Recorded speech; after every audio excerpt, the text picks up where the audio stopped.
दोस्तों, अगर कोई ऐसा टेस्ट हो जिसमें इंसान की ईमानदारी और भेड़िए की वफादारी नापी जाए तो पता है कौन जीतेगा? भेड़िया जीत जाएगा। जानते हैं क्यों? क्योंकि भेड़िया अपने परिवार को कभी धोखा नहीं देता है। भेड़िया अपने माँ बाप को कभी धोखा नहीं देता। बूढ़े माँ बाप को कभी अकेला नहीं छोड़ता है। भेड़िया अपने भाई बहन का साथ कभी नहीं छोड़ता है। और तो और अगर भेड़िया बूढ़ा हो जाता है तो उसके छोटे बच्चे जो रहते हैं ना, उस बूढ़े भेड़िए का तब तक ख्याल रखते हैं जब तक उस बूढ़े भेड़िए की मौत खुद ना हो जाए।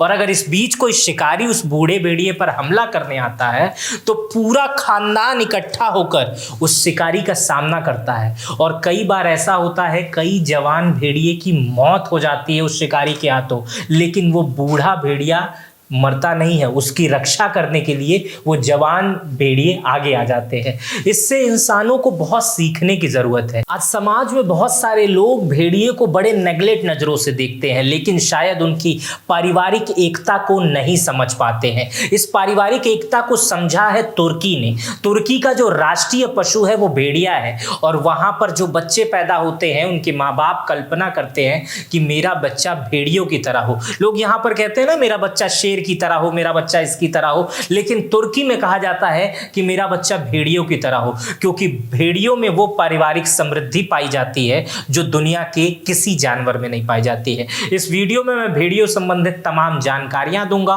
और भेड़िया समाज के लिए क्यों जरूरी है ये भी बताऊंगा। तो चलिए वीडियो शुरू करते हैं। दोस्तों, ये बात जानकर आपको बहुत हैरानी होगी कि भेड़िया कभी अपने आज़ादी के साथ समझौता नहीं कर सकता है। भेड़िए को आप चिड़ियाघर में देखे होंगे कि वो बंदी बनाकर रखा गया है, लेकिन भेड़िए को आप कभी किसी सर्कस में नहीं देखे होंगे कि उसे गुलाम बनाया गया है और उसके बाद से उसे करतब कराया जा रहा होगा। शेर को आपने देखा होगा, हाथी को देखा होगा, तेंदुओं को देखा होगा। खतरनाक से खतरनाक जानवर जो होते हैं वो सर्कस में करतब दिखाते नजर आते, लेकिन आपने कभी किसी भेड़िए को नहीं देखा होगा।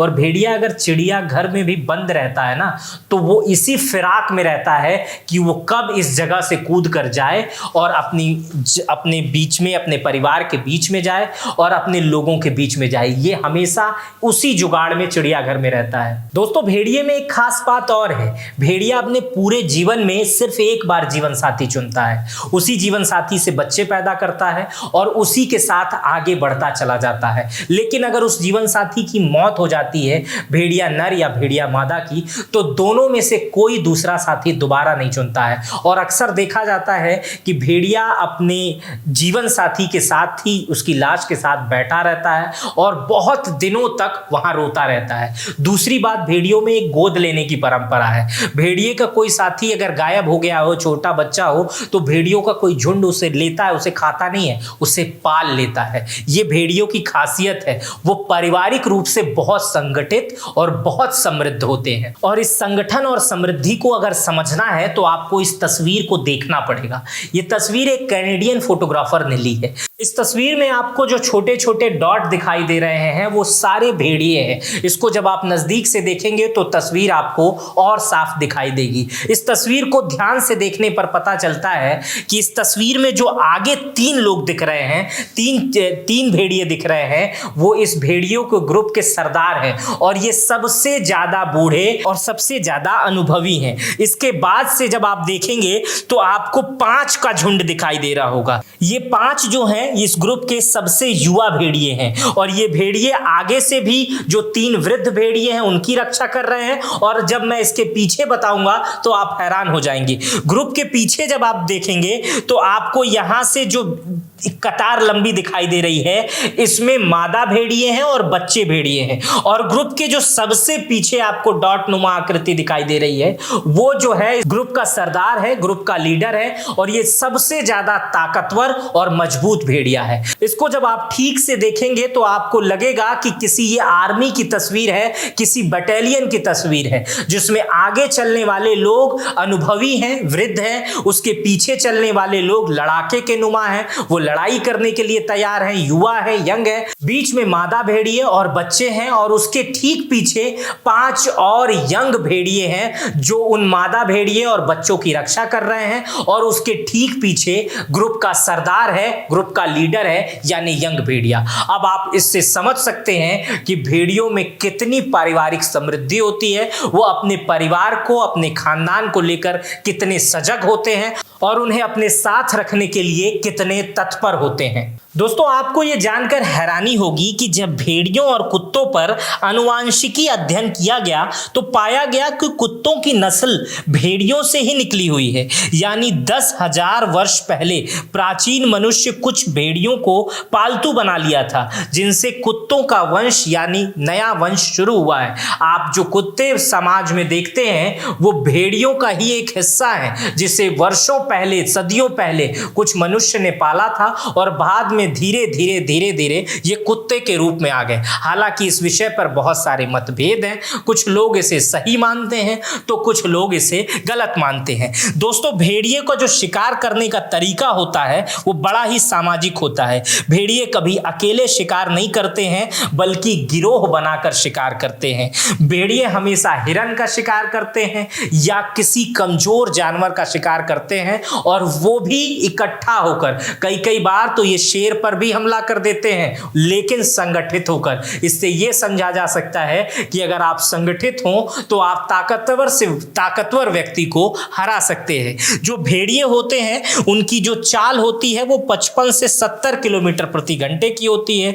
भेड़ियों की जो छलांग करने की क्षमता होती है वो लगभग 5 मीटर की होती है, यानी 16 फीट की होती है। भेड़िया कम से कम 20 मिनट तक एक जैसे दौड़ सकता है, मतलब एक ही तरह से दौड़ सकता है अपने शिकार को पाने के लिए 65 से 70 किलोमीटर घंटे की रफ्तार से।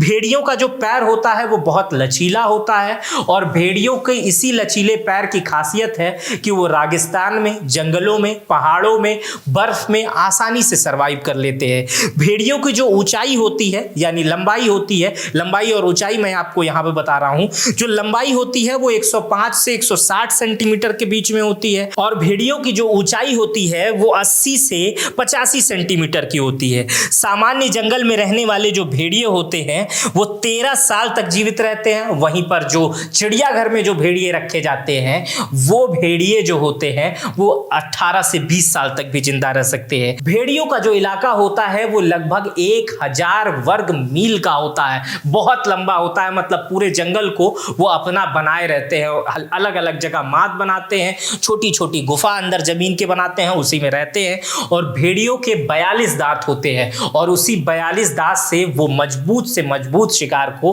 अपने आगोश में ले लेते हैं। तो ये थी भेड़ियों के बारे में कुछ सामाजिक और सांख्यिकीय जानकारी। लेकिन आपको और भेड़ियों के बारे में कुछ बताता हूं जो प्रश्न अक्सर सोशल मीडिया पर, गूगल पर पूछे जाते हैं। पहला प्रश्न है कि भेड़िया हमेशा झुंड में क्यों रहता है? तो इसका जवाब है कि यह परंपरा सदियों से चली आ रही है। भेड़ियों को कुछ ऐसे ही संस्कार बचपन से उनके माता पिता देते हैं कि वो हमेशा झुंड में रहे। उनकी आपसी बॉन्डिंग जो होती है वो बहुत ही शानदार और बहुत ही मजबूत होती है। भेड़िया कभी अपने परिवार का, अपने संगठन का, अपने ग्रुप का साथ कभी नहीं छोड़ता है। दूसरा, भेड़ियों में एक दूसरे का ख्याल रखने की एक अद्भुत प्रतिभा होती है जो इंसानों में पाई जाती है और भेड़ियों के अलावा कोई ऐसा जानवर नहीं है जो इतना रूप से, सामाजिक रूप से मजबूत हो, सिर्फ और सिर्फ अपने परिवार के लिए।